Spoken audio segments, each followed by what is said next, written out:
ओम नमः शिवाय। मैं हूं ज्योतिर्विद पंडित दीपक दुबे और उपस्थित हूं मंगल के गोचर परिवर्तन के प्रभाव को लेकर। मंगल देव 27 जून को अपनी स्वराशि मेष राशि में प्रवेश करेंगे और 10 अगस्त तक जो है यहाँ बने रहेंगे। 27 जून से लेकर के 10 अगस्त तक।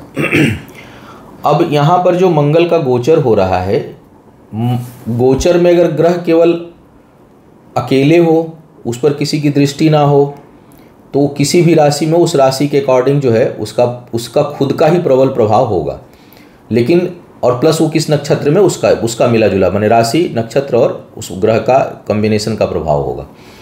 अब मेष राशि मंगल की खुद की राशि है, तो निश्चय ही एक प्रकार से राजयोग बनाएंगे बहुत से लोगों के लिए। लेकिन अब देखना ये है कि मंगल और किन किन चीज़ों से प्रभावित हो रहे हैं। अब मंगल राहु के साथ होंगे, राहु पहले से मेष राशि में, तो जबरदस्त अंगारक योग बनाएंगे। और 12 जुलाई तक जो है वो शनि बैठे हुए हैं कुंभ राशि में, उनकी तीसरी वक्र दृष्टि जा रही है मेष राशि पर नीच। तो शनि का प्रभाव, राहु का प्रभाव, और शुरू में मेष राशि के प्रारंभ में केतु की नक्षत्र होती है। तो मंगल एक तो वैसे ही युवा, तेज, उत्साहित, पराक्रमी, योद्धा का टेम्परामेंट, तो जब केतु के साथ होते हैं तो केतु के प्रभाव में रहते हैं, नक्षत्र में रहते हैं, तो जो उग्रता, जो आवेश है उसमें शुभता होती है। तेजी तो होती है लेकिन थोड़ी शुभता होती है। लेकिन अब राहु का भी कॉम्बिनेशन बन रहा है, तो ये जो शुभता है ये थोड़ी कम होकर के जो तीव्रता है उसमें भ्रम की स्थिति उत्पन्न हो जाएगी, यानी भ्रमित तीव्रता रहेगी। और शनि की वक्र दृष्टि जा रही है, परम शत्रु हैं, तो यह हानि की ओर जो है वो अधिक अग्रसर करेंगे। ये मैं सबके लिए एक बता रहा हूँ। अब जिस जिस भाव में पड़ेगा उस भाव में उस तरह का प्रभाव आएगा। एक चूँकि केवल मंगल के गोचर पे बात करेंगे, लेकिन मंगल जो है वो अकेले नहीं है, यहाँ प्रभावित हो रहा है। अब ऐसे में 12 जुलाई तक थोड़ी विशेष सावधानी रखनी है सबको, क्योंकि जो ये इनका प्रभाव है वो भ्रमपूर्वक, तीव्रता लिया हुआ और एग्रेसिव, शत्रुतापूर्ण व्यवहार के साथ जो है चीज़ें उपस्थित होंगी। अब इसका जो गोचर का जो प्रभाव होता है वो ऑलमोस्ट कई बार बिल्कुल नगण्य हो जाता है। माने छोटे ग्रहों का मेरा यहाँ पर मतलब है जो अल्प अवधि के जो ग्रह होते हैं, कुछ कम समय के लिए खाली रहते हैं। लेकिन अगर उस पीरियड में उस ग्रह की अंतर भी नहीं, मुख्य रूप से प्रत्यंतर या सूक्ष्म दशा हो या प्राण दशा हो, तो बहुत तेज प्रभाव पड़ता है, बहुत तेज प्रभाव पड़ता है। और वैसे भी मंगल तेज ग्रह हैं, बहुत तेज ग्रह हैं, बहुत क्विक रिस्पांस आता है इनका।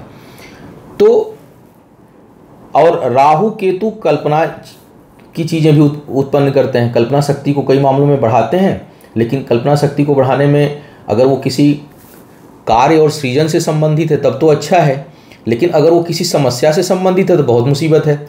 इसीलिए मैं बोलता हूँ कि हर चीज़ आप देखेंगे, जितने रिसर्च शोध के जो लोग होंगे, बहुत क्रिएटिव माइंड के, बहुत शोध वाले, उनके रिश्ते अक्सर अच्छे नहीं होते। पारिवारिक व्यक्तिगत रिश्ता अच्छा नहीं होता पति पत्नी के साथ, क्योंकि वो जो शोध और रिसर्च की जो भावना है ना, वो वहाँ भी इन्वॉल्व हो जाती है, वहाँ भी शोध करने लगते हैं। तो आप इसको देखिएगा अपने आसपास कि बहुत अच्छे एनालिस्ट हों, बहुत अच्छे रिसर्चर हों, बहुत अच्छे साइंटिस्ट हों, किसी भी क्षेत्र में बहुत एक्सट्रीम जो सफल लोग हैं, उनका अभी मैं परसों पढ़ रहा था कि जो दुनिया के जो 7 सबसे धनी व्यक्ति हैं उसमें से 4 या 5 2 3 बार उनके विवाह होकर के टूट चुके हैं और ऑलमोस्ट अकेले रहते हैं 5-6 लोग। कारण क्या होता है कि वो हमारी जो बिजनेस और काम करने की टेंडेंसी उसको हम रिश्ते में अप्लाई कर देते हैं, बस रिश्ते टूट जाते हैं। तो हर जगह तो इसी तरह से जो राहु और केतु की यहाँ कल्पना शक्ति है और तीव्रता है, वो शोध, एनालिसिस और क्रिएटिव वर्क के लिए तो बहुत अच्छी है। तो कई लोग कहते हैं राहु बहुत अच्छा होता है, राहु खराब फल नहीं देता। लेकिन नहीं, राहु कहाँ खराब फल नहीं देगा, इन कार्यों में नहीं देगा, लेकिन रिश्तों के लिए बेहद खराब परिणाम देगा, क्योंकि आप वहाँ भी एनालिसिस करेंगे। और ये जो कॉम्बिनेशन बन रहा है ये काल्पनिक समस्याओं को जनरेट करेगा, काल्पनिक चीज़ों को जनरेट करेगा। मतलब चीज़ें हैं नहीं, लेकिन हम उसके ऊपर बिना सोचे समझे, अभी कोई चीज़ हुआ नहीं लेकिन हम प्रतिक्रिया दे देंगे। तो उससे जो है वो बचना है। ये सभी सभी के लिए बोल रहा हूँ, फिर एक एक करके राशियों की बात करता हूँ। तो देखिए, ज्योतिष में जो सबसे पहला उपचार है वो है कर्म, कि हम जानें और हम कर्म को ही नियंत्रित पहले करें, फिर बाद में किसकी पूजा करनी है, क्या दान करना है, क्या कौन सा क्या पहनना है, क्या करना है, वो उपचार जो है वो बाद की बात है। इसीलिए मैं रोज़ उपचार नहीं बताता कि उपचार तो भाई स्पेसिफिक हो जाएगा, आपकी कुंडली देख के आपसे बातचीत करके क्या कर पाएंगे नहीं कर पाएंगे, लेकिन सबसे बढ़िया जो उपचार है वो कर्म है। तो कर्म को लेकर सावधान रहें, काल्पनिक समस्याओं से दूर रहें, सबके लिए बोल रहा हूँ। और थोड़ा सा उग्रता से इस दौरान बचना है, वाद विवाद से, क्योंकि बहुत तगड़ा वाद विवाद उत्पन्न करा सकता है। अब किस किस भाव में होगा, कहाँ होगा, उससे संबंधित होगा, उस पर ध्यान देना होगा। अब एक एक करके राशियों की हाल जान लेते हैं, क्या करें, जो मंगल का गोचर है किस प्रकार प्रभाव डालेगा। मेष वालों के लिए लग्न में ही आ रहे हैं, शनि की नीच दृष्टि, राहु के साथ केतु के। अब शुरुआत के 10-12 दिन एक्सीडेंट से बिल्कुल बच के रहना है, घटना दुर्घटना, तेज चोट चपेट, कई लोगों के लिए ब्रेन हैमरेज तक की समस्या यह उत्पन्न कर सकते हैं।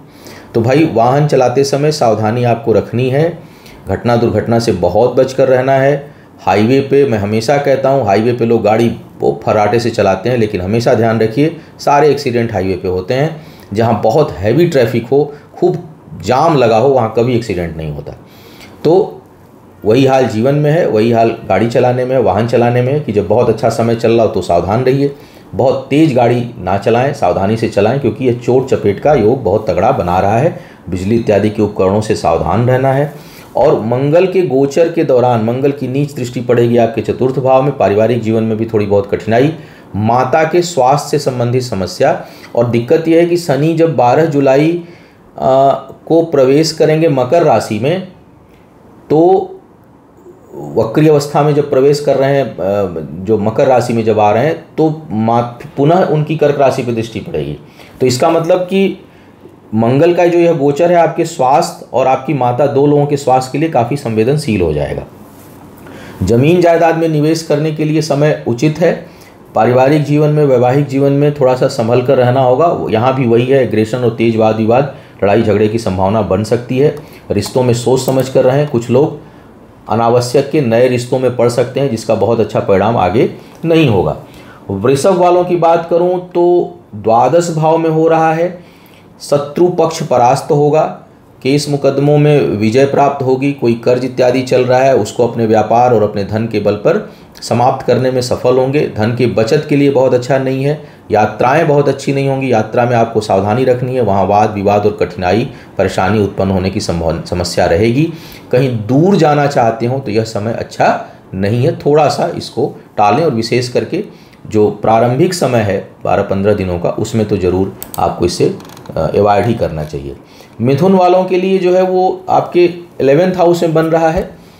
आय के दृष्टिकोण से अच्छा है यह मंगल, ये इनके इन प्रकार यहाँ से वहाँ से घुमा के फिरा के कुछ न कुछ आय आपकी बढ़ा देगा।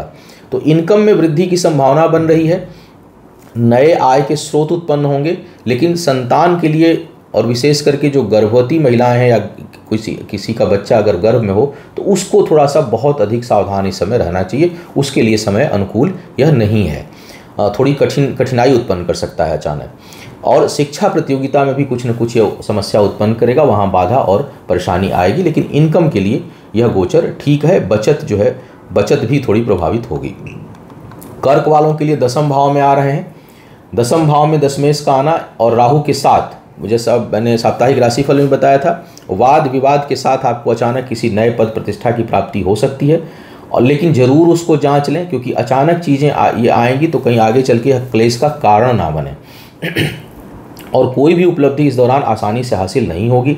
ज़मीन जायदाद लेने की झटके से संभावना बनेगी। सेहत का थोड़ा सा ध्यान रखिएगा, स्वास्थ्य का ध्यान आपको विशेष रूप से रखना है। और इसके साथ साथ अगर देखा जाए, और यह शिक्षा प्रतियोगिता में आपको सफलता देगा। संतान प्राप्ति के जो लोग इच्छुक लोग हैं उनके लिए यह मंगल अनुकूलता उत्पन्न करेंगे। सिंह वालों की अगर मैं बात करूं तो भाग्येश होकर भाग्य स्थान पर हैं। अकेले मंगल यहाँ शुभ हैं, लेकिन राहु और शनि का प्रभाव, इस प्रभाव जो खाली मंगल का जो गोचर उस प्रभाव को काफ़ी कम करेगा। एक हर्डल उत्पन्न होगा, यानी कोई भी काम भाग्य तो सपोर्ट करेगी, अंत में खींच के ले जाएगी आपको सफलता की ओर, लेकिन एकदम स्मूथ कोई काम नहीं होगा। रुकावटों के साथ, समस्याओं के साथ, बाधाओं के साथ आपका काम होगा। अंतिम सफलता प्राप्त होगी, यह लगभग निश्चित है। दूर की यात्राओं से आपको भी बचना चाहिए, उसमें कुछ न कुछ कठिनाई उत्पन्न हो सकती है।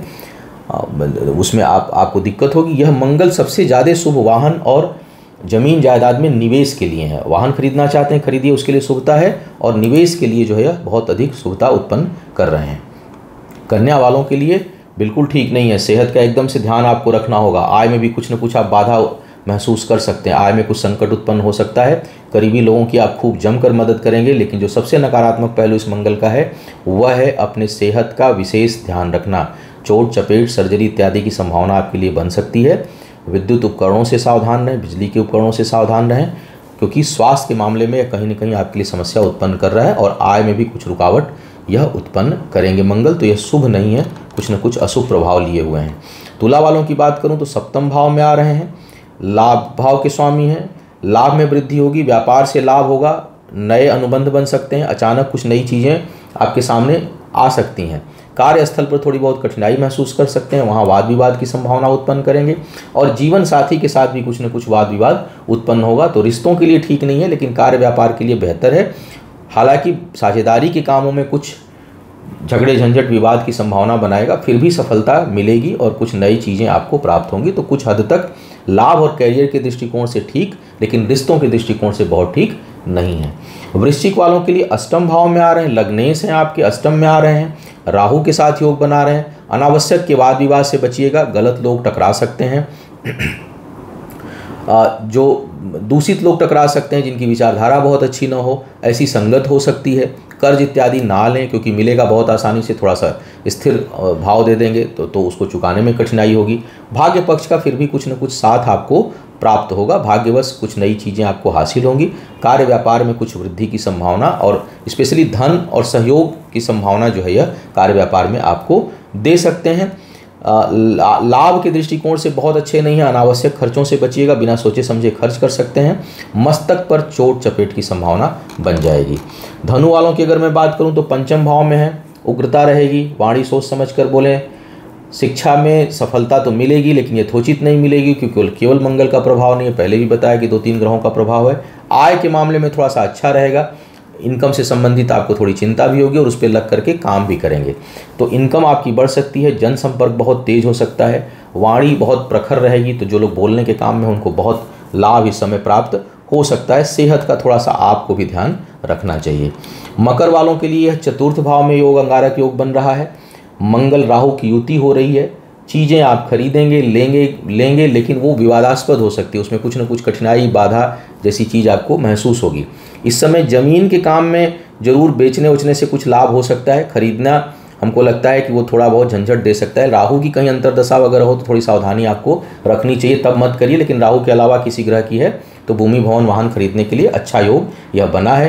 कार्य क्षेत्र में आपका दबदबा रहेगा, अपने प्रभाव से चीज़ों को हासिल करेंगे। आय में वृद्धि होगी और जो है वो पद प्रतिष्ठा में आप उग्रता से, आक्रामकता से चीज़ों को हासिल करने में सफल होंगे। तो बहुत नुकसान करियर के मामले में नहीं देने वाले हैं, लाभ ही देने वाले हैं। कुंभ वालों के लिए तीसरे भाव में बन रहे हैं। करीबी लोगों से सावधान रहिए, कोई संबंध विच्छेद हो सकता है। तेज वाद विवाद का योग जो है वो बन रहा है।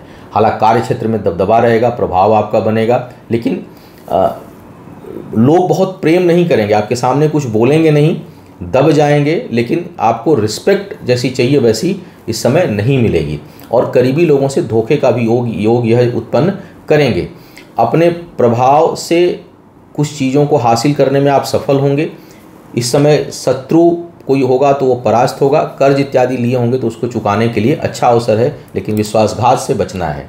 मीन वालों के लिए दूसरे भाव में धन की बचत के लिए बिल्कुल ठीक समय नहीं है, बचत प्रभावित होगी। हालांकि भाग्य बहुत साथ देगी। वाणी सोच समझकर वाणी का प्रयोग करें, बोलते समय बहुत सावधानी रखें। सही बोलेंगे लेकिन कड़वी होगी तो उसके कारण कठिनाई हो सकती है। शिक्षा प्रतियोगिता में थोड़ी बहुत बाधा उत्पन्न होगी इस मंगल के कारण। हालांकि बहुत अधिक नहीं होगी क्योंकि नीच दृष्टि जा रही है, लेकिन मित्र राशि पे जा रही है और भाग्येश भी मंगल है, अपनी राशि में है, और गुरु की भी दृष्टि यहाँ पर पड़ रही है। तो थोड़ा शिक्षा प्रतियोगिता के लिए यहाँ पर अभी बहुत नुकसान नहीं है, जब तक शनि नहीं आ जाते, शनि की दृष्टि नहीं आती। तो प्रारंभ में शिक्षा में सफलता का योग आपको मंगल के कारण कम से कम बहुत नुकसान यहाँ पर नहीं होने वाला है। हाँ, संतान प्राप्ति के लिए जरूर थोड़ी बहुत यह कठिनाई नीच के मंगल उत्पन्न कर सकते हैं। बहुत अधिक नहीं कर पाएंगे क्योंकि गुरु की दृष्टि है, लेकिन मंगल के कारण कुछ हर्डल्स जरूर आप महसूस कर सकते हैं। सबसे जो नकारात्मक पक्ष है वो अचानक धन का खर्च होना, हालांकि भाग्य का साथ है, कोई शुभ समाचार प्राप्त होगा और आगे बढ़ने में मदद मिलेगी। तो यह था मंगल के होने वाले गोचर के संभावित प्रभाव के ऊपर मेरा वीडियो। उम्मीद है आपको मार्गदर्शन मिला होगा। आपका आने वाला समय शुभ हो, आयु, आरोग्य और ऐश्वर्य की वृद्धि हो। इन्हीं शुभकामनाओं के साथ आपसे विदा लूंगा। पुनः मुलाकात होगी किसी नए विषय पर। तब तक के लिए मुझे आज्ञा दें। ओम नमः शिवाय।